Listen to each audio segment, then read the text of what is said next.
I think when we think of pelvic pain, we mainly think of like abdominal or what we would call visceral pelvic pain causes. Pelvic girdle pain actually means musculoskeletal pain. So it's a term that I think is very confusing because when people think of the girdle, they don't really know what you're talking about. They think maybe, okay, yeah, you know, the bones here. But pelvic girdle pain equals musculoskeletal pain. So it's separate and distinct from visceral causes of pelvic pain. Sacroiliac joint pain, for example, pubic symphysis pain, pelvic floor myofascial pain. Any musculoskeletal structure that's within the pelvis is what defines pelvic girdle pain.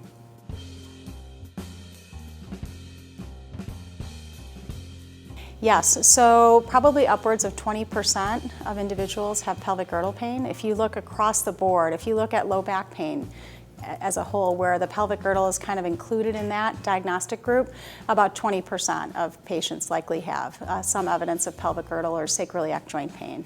The same is true of pregnant women. At least 20% of them, probably more if you include the lumbar spine, actually have pelvic girdle pain.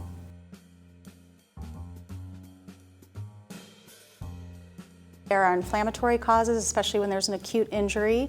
As we talk about pregnancy-related pain, we believe that the hormonal environment created by the hormone relaxin in pregnancy makes everything loose. So there's a ripe environment, if you will, for almost like a sports injury in pregnancy that we think then leads to an inflammatory type of pain. We look at the lumbar spine, all the different structures that can cause pain within the lumbar spine that might influence the pelvic girdle. So discogenic disease or degenerative disc disease, spinal stenosis, myofascial muscle pain.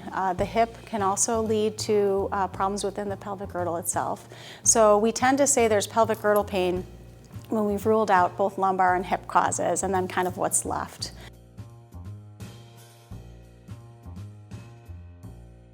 I think one of the other things I just want to mention is that when we talk about pelvic pain, the pelvic floor muscles are not the only culprit as it relates to musculoskeletal causes, and I think that in our research we've become hyper-focused on that, and then we have our other musculoskeletal colleagues in orthopedics and in sports who are looking at other structures in the pelvic girdle like the sacroiliac joint or the pubic symphysis, hip, lumbar spine.